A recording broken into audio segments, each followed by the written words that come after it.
making the case for truth.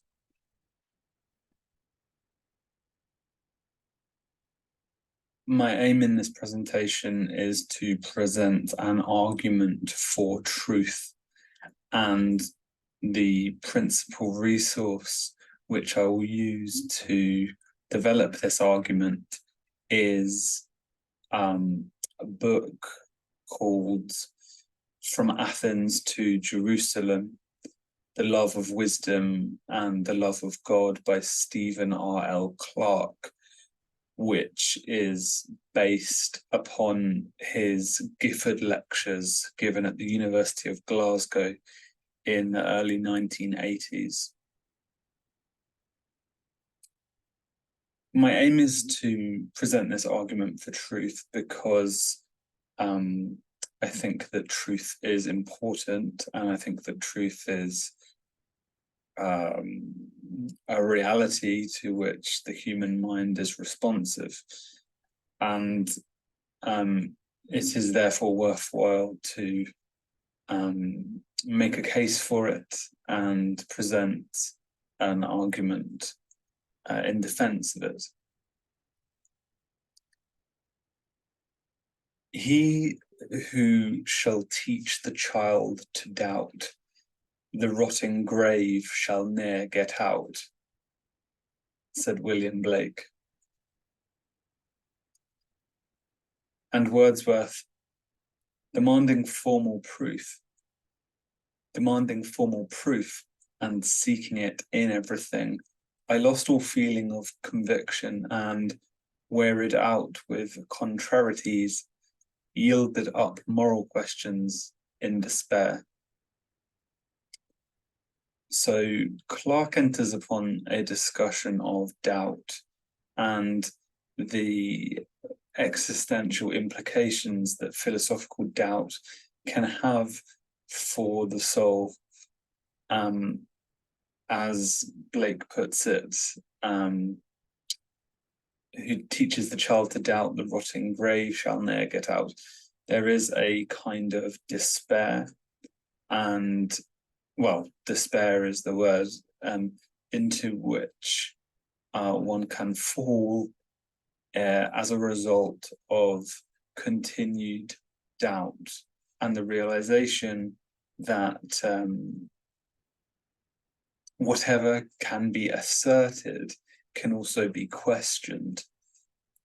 To doubt one thing, and which is in a way an important aspect of philosophy, to question and to doubt, might lead to the doubting of everything. And in this sort of cascade of doubt, one might be led into the depths of despair. How can I say anything is true or real? And how can I know that my thoughts have any access whatsoever to said reality, if it did exist?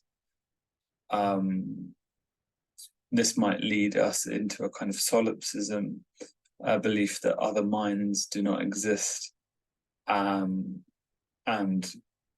all that exists is a kind of solipsistic, pure sort of subjectivity, which does not track any kind of objective reality of the Berkeleyan kind.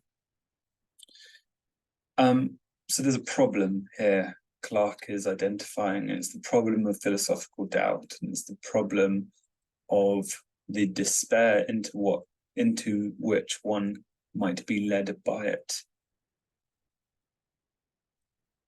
So what responses are available to philosophic doubt, Clarke asks. A confused relativism is one of the commonest intellectual habits of our day. This is Clarke. Many of the slides here are just direct quotations from the book which I referenced. So a confused relativism is one of the commonest intellectual habits of our day. All argument is greeted with the supposed rebuttal, well, that's what you think. Those who wish to claim that everyone has a right to his or her opinion sometimes imagine that they help their case by saying that there is no single truth, no standard test, but all opinions are true for those who hold them. Someone who attempts to live out his relativism loses the ability to say that he truly believes anything, for he believes nothing to be true in fact. It may be that relativists imagine that they can continue to live ordinary lives, to use ordinary language. They are mistaken. They can no longer coherently disagree with the most eccentric judgments of fact or value. They may say that these are not their opinions, but they have forsworn any belief in a common reality.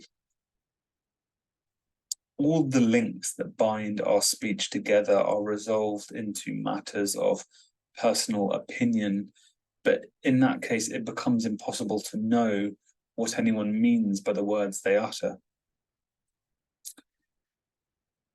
So, on the one hand, philosophic doubt can lead us into a kind of relativism, into feeling that, well, that's just your opinion, I have my opinion, you just have your opinion.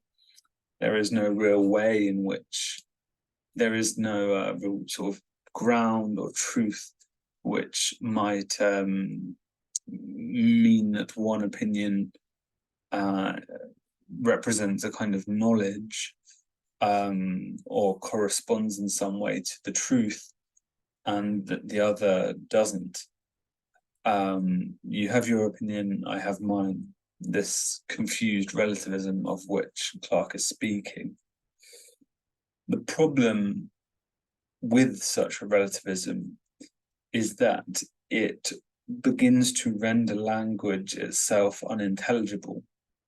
It becomes impossible to know, as Clarke says here, what anyone means by the words they utter. If I say the sky is blue,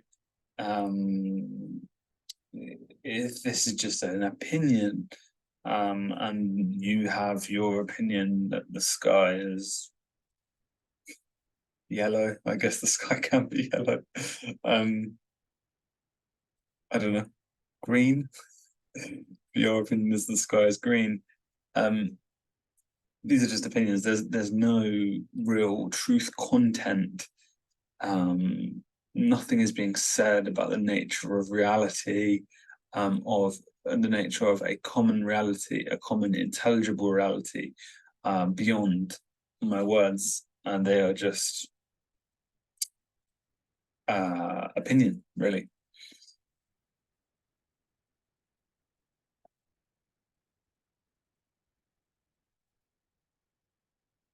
Oh yeah, and this point about coherently disagreeing, the point here really is that the relativist is giving up their ability to disagree with anything in a coherent way, and therefore they find themselves in a difficult situation, right? Because presumably the relativist wants to say that their relativism is itself true, i.e., that it is true that I have my opinion, you have yours, and that there is no common reality between us. The idea that itself, this relativistic position, corresponds to some truth, has some kind of epistemic value, is given up by the relativist on their own terms, because it cannot. It is just an opinion. It doesn't have any epistemic value beyond the utterance itself, and so this relativism, it kind of self undermines, because you can hold to the relativism, but that it's just my opinion and your opinion, that's my position, that's my worldview, that's my philosophical outlook.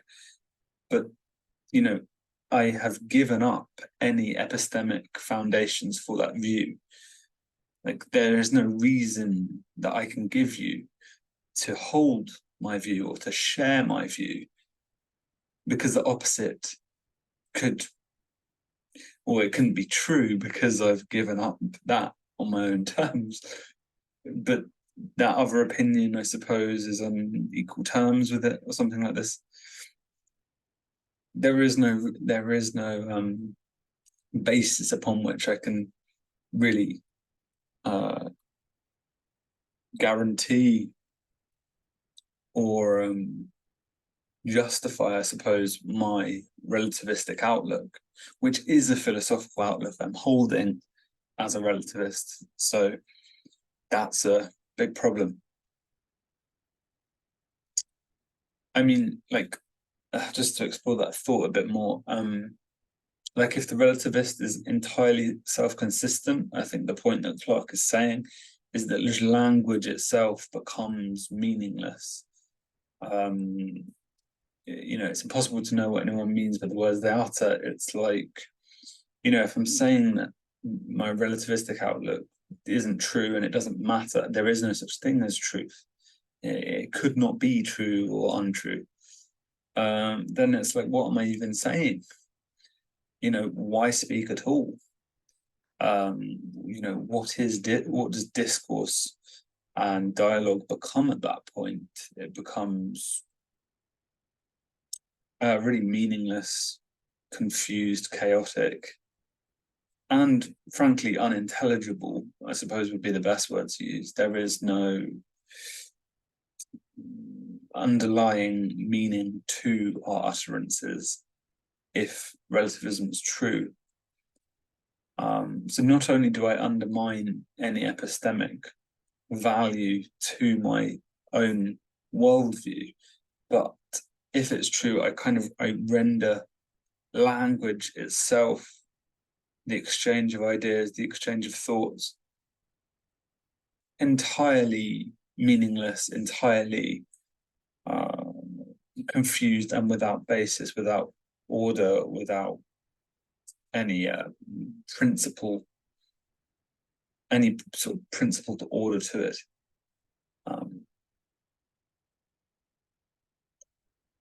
You know, which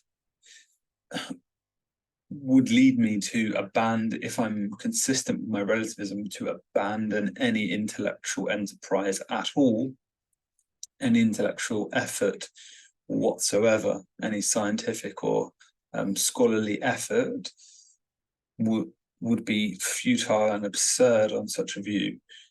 And so we may as well, firstly, I may as well not say anything. And secondly, we may as well abandon science and abandon the academy, and no one else should say anything either, basically.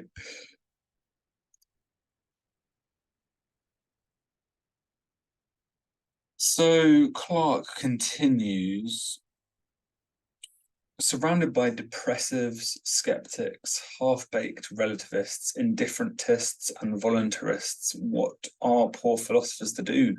What is the philosophical response to those who have despaired of truth and justice?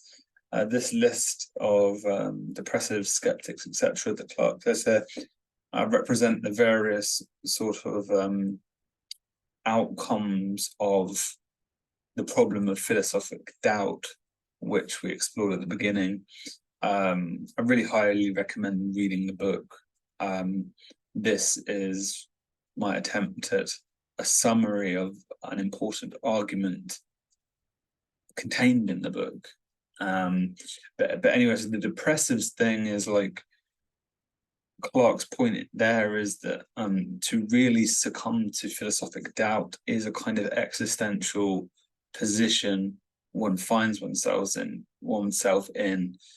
That is despair, that is depression, that is the loss of hope, the loss of sort of any positive affect at all, because there is no truth, there is no reality, Why try? Why do anything? This is a very bleak nihilism, which is associated with this sort of the corrosive effect of doubt. Skeptics, half-baked relativists, all of these are different sort of positions that one finds oneself in downstream from this philosophic doubt.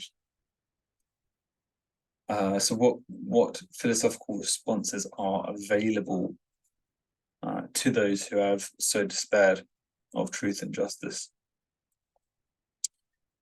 So Clarke contends philosophy rests, however we may disguise it, on the conviction that there is a light, that there is something it is worth knowing, even though we have to travel far from our homes to reach it.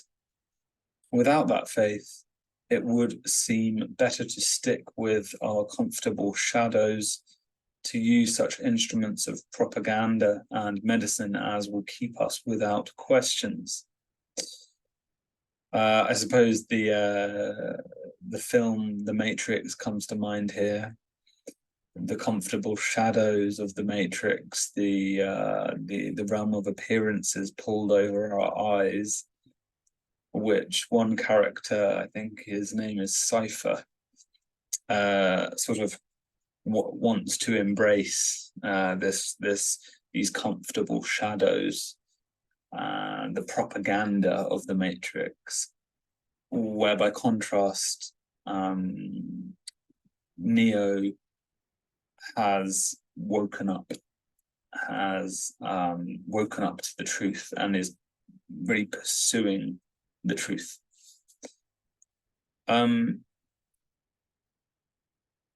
I should point out at this point that Clarke in this work is advancing a Christian Platonism, and that Platonism is very much a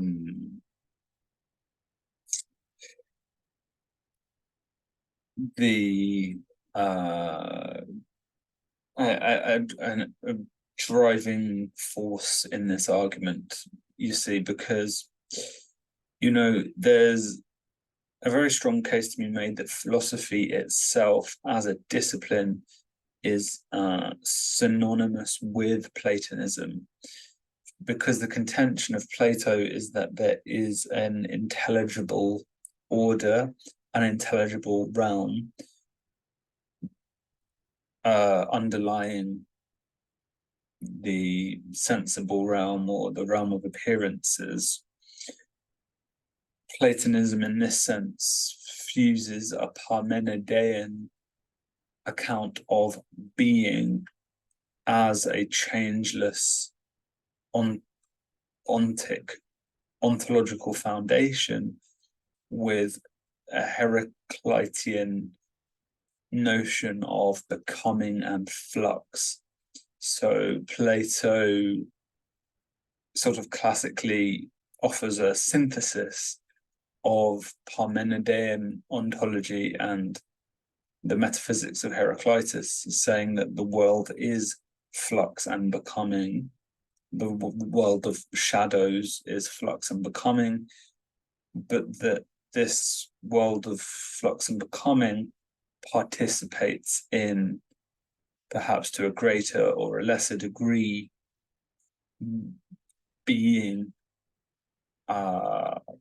the meadows of truth, the shores of eternity, the true being, the true world that is here being called light. So those things are worth saying. So the point here is that Clarke is advancing a Platonism as a response to the despair and, frankly, the problematic philosophical position which results from this corrosive philosophic doubt which we have explored thus far. And Platonism is the right response here because integral to a Platonic outlook is an affirmation of an intelligible cosmos, an intelligible world, an intelligible order, which underlies the flux of becoming and appearance. Clark continues, we need a non-empirical premise about the nature of things before we can begin to argue about the nature of things. We need to have faith. This is important. Non-empirical, so it's not something that we can experience or sense with our eyes, ears, can't touch it, etc. It's not a sensible thing, something which we can contact with our senses. It is non-empirical. It's a non-empirical premise, and that non-empirical premise is the intelligibility of the world, which is a matter of pre-logical and pre-empirical faith for Clark. I cannot believe myself to have discovered that the world is one which remains wholly inscrutable to our inquiries, or one which guarantees that our faith is in vain, or one in which it would be vanishingly improbable that any of us should discover or intuit any serious truth about its structure. If I were to believe these things, I should have to abandon the intellectual enterprise. So I've made this point already, but here again in Clark's words, I'm going to emphasize it again, that if I reject this faith in the intelligibility of the world, which is an axiom, it's like a condition of value, which is before any effort to actually give an account of the nature of things. It's before that. It's a matter of faith. If I abandon this, then I must abandon the intellectual enterprise itself. I must therefore exert no effort to understand the world. Science can be gotten rid of. Scholarship, learning of any type or kind can be dispensed with, really, because we cannot discover or intuit any serious truth about the structure of the world. That is closed to us. So there is no point in exerting any effort to understand or to make sense of the world. By contrast, if I do have this faith, this basic, I guess in the words of Max Scheler, it would be a kind of valueception, which is like a perception of value, like an intuition of some fundamental value, say truth, say the intelligibility of the world. With that faith is the seed or the root condition of then putting forth effort to understand, the effort to understand, even exerting energy to understand the world is nonsensical, is absurd to exert even an iota of effort to understand the world without that faith. You see, that faith is really the root and stem of any such effort.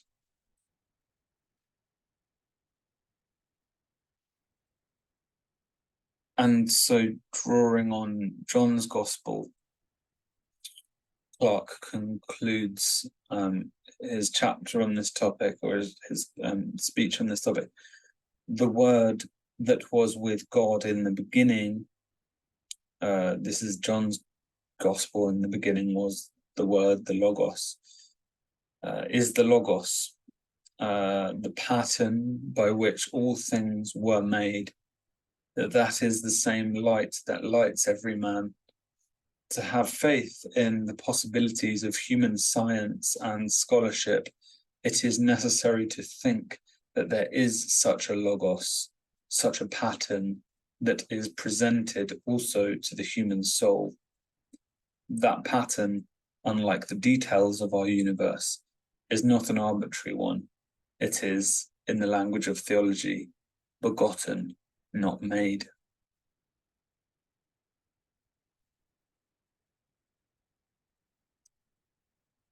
A universe in which our serious presuppositions were unlikely to be accurate is one we cannot seriously investigate or understand. What stands under phenomena must be a world that we can understand. All that we can understand is understanding, of a capital U, the divine imagining, the word of God. So before concluding, let's dwell on that a moment. We've now brought in the Gospel of John, the notion of the Logos. Now, the Logos, or the Word of God, in Orthodox Christian theology, is this pattern by which all things are made. It is the intelligible order of things. It is Plato's being, with a capital B. It's what stands under the phenomena. This is God's eternal act of creation. This is an eternal act because every moment in time participates in it. That is, every moment in time it depends upon this pattern, upon this order. Trees, fish, giraffes, human beings, the sun, the moon, everything that appears in the realm of senses, the phenomenal realm, is patterned after an intelligible order, and this intelligible order is the Logos, or the Word, which was in the beginning, according to the Gospel of John. And this Logos really provides us with a foundation for responding to this philosophic doubt, to the skepticism or the relativism about the question of truth. And it is the faith in this Logos which is the blueprint or the archetype or the precondition for the intellectual enterprise itself. So this presentation is rendered intelligible because of it, because of its light. So is all of modern science. So is the field of physics and chemistry and evolutionary biology, engineering, all of the STEM fields, the sciences, and all of the humanities, art, literature, etc. All of this whole sphere of intellectual enterprise, the light of our minds, intuiting a greater light, an eternal light, the light of the Logos. This faith is absolutely fundamental, and if we abandon it, we must abandon intellectual enterprise itself. And I might conclude with the thought that in so doing, I mean, on a classical account, we would be giving up an essential part of our humanity. We would be dehumanizing ourselves by becoming like animals. Because you see, by like snuffing out the spark of the Logos within us, the light of our minds, which has an affinity towards, an attraction towards a sense of the eternal light, the light of God, the light of the Logos, by sort of snuffing that out, or sort of like blinding it, or covering the light or something like this, by rejecting it, we have then only the empirical sensible order. We have then only our immediacy and our immediate response to that order. And really, it's a confused state to be in, or at least it's a lower state than the state that we find ourselves in as human beings. You know, Aristotle classically conceived the human being as the rational animal. There was the mineral plane, the vegetative plane, the animal plane, and then next in the great chain of being, the scala naturae, the scale of nature, was the rational animal, man. And so that's partly what's at stake here, is that here in this Logos conception, in the light of reason, which dwells within us, and which is responsive to the eternal Logos, here is an essential part of our you could say the heart of our humanity.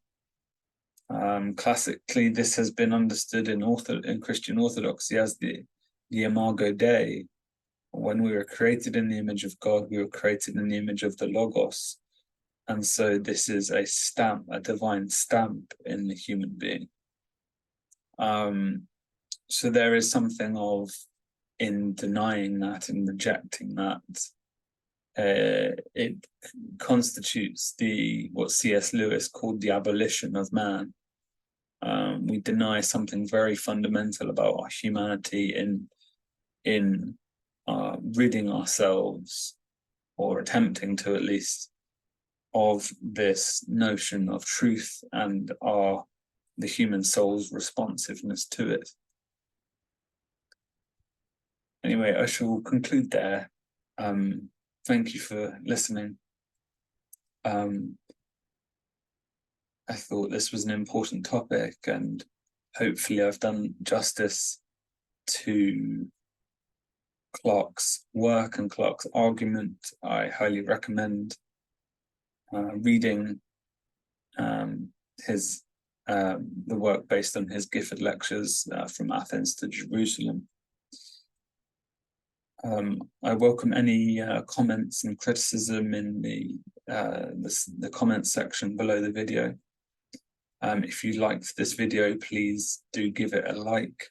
It will help make the video visible to others who may also enjoy it. If you'd like to see similar content to this in future, please subscribe, because I'm going to be putting out more material. And if you are interested in supporting this channel, you can find a Patreon link in the channel description. So thank you again for listening, and yeah, more videos to come.